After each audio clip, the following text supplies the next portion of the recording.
Bir oy ichida 150 ming obunachi va buni barchasi shorts orqali.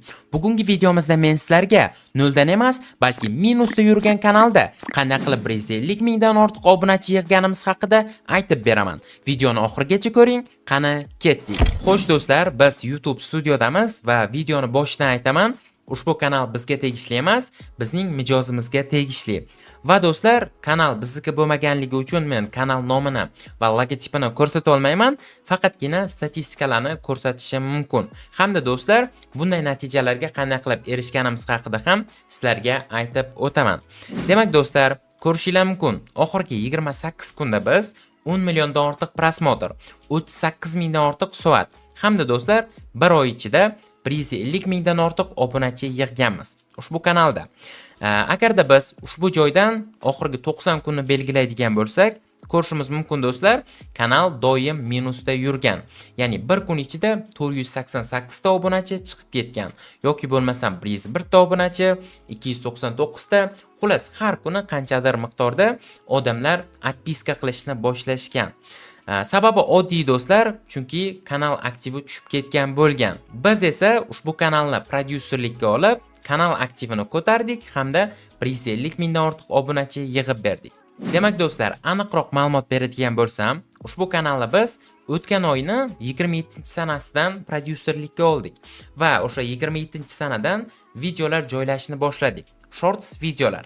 Qanaqa videolar deydigan bo'lsanglar, sizlarga videolarimizdan birini ekranda chiqarib ko'rsatib beraman va shu orqali bilib olishinglar mumkin bo'ladi.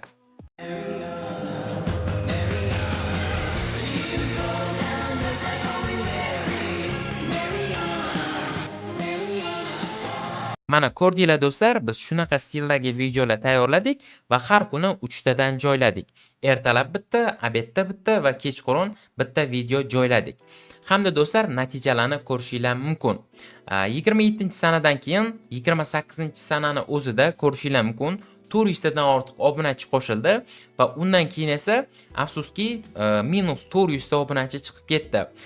Sababi oddiy, kanaldagi yangi videolarni ko'rgan eski obunachilar atpiska qilishni boshladi va aktiv yanada oshgandan keyin mana ko'rishlar mumkin, yana obunachi qo'shilishni boshladi do'stlar. Xo'p do'stlar, bir kunda 1800 ta obunachi, undan keyingi kun bir kunda 2900 ta obunachi, 4900 ta obunachi va bir kunda 4-may kuni 17 ming ta obunachi qo'shildi. Bizning eng katta rekordimiz esa do'stlar 8-may kuni bo'lib o'tgan. Bir kun ichida biz 18 mingdan ortiq obunachi yig'ganmiz.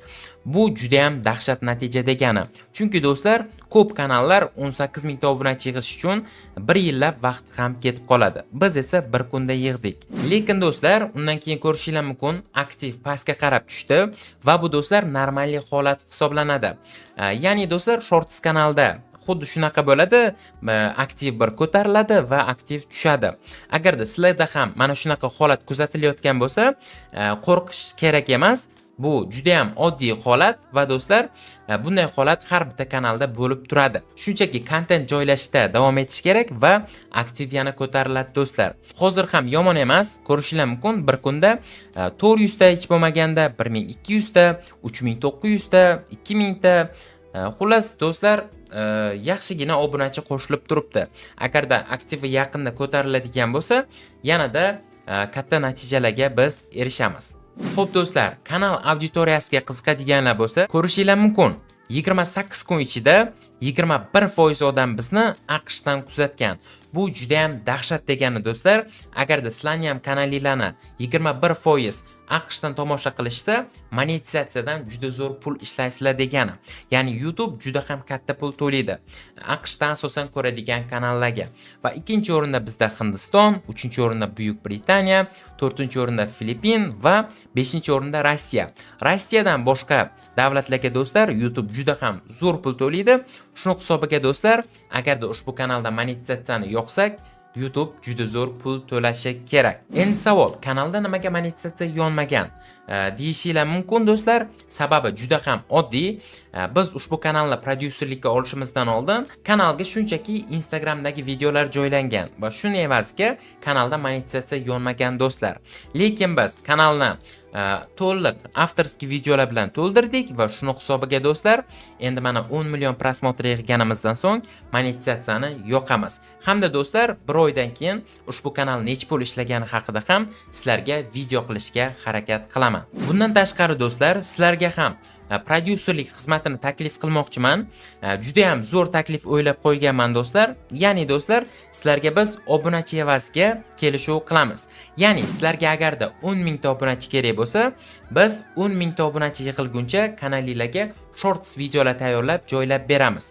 Qachonki 10 mingta obunachi yig'ilgandan so'ng biz ishimizni to'xtatamiz yoki bo'lmasam agarda yana qo'shimcha to'lov qiladigan bo'lsangiz, biz ishni davom ettiramiz. Xuddi shunday kelishuv asosida biz ishlashimiz mumkin va agarda narx sizlarga qiziq bo'lsa, 10 mingta obunachi bu $200 ga teng. Va do'stlar, bunaqa kanaldan men atigi 3 dona olmoqchiman. Ya'ni 3 ta kanalni $200 dan olaman va 10 mingtadan ortiq obunachi yig'ib beraman. Shuning uchun do'stlar, shoshilinglar, joylar juda ham kam. Murojaat uchun meni Telegram profilimga yozinglar. Video opisaniyasida manzili bor do'stlar. Ulgurib qolinglar. Agarda sizga video yoqqan bo'lsa, videoga like bosing, kanalga obuna bo'ling, hamda do'stlar, kommentariyada o'z fikrlaringizni yozib qoldiring. Keyingi videolarimizda ko'rishguncha, xayr.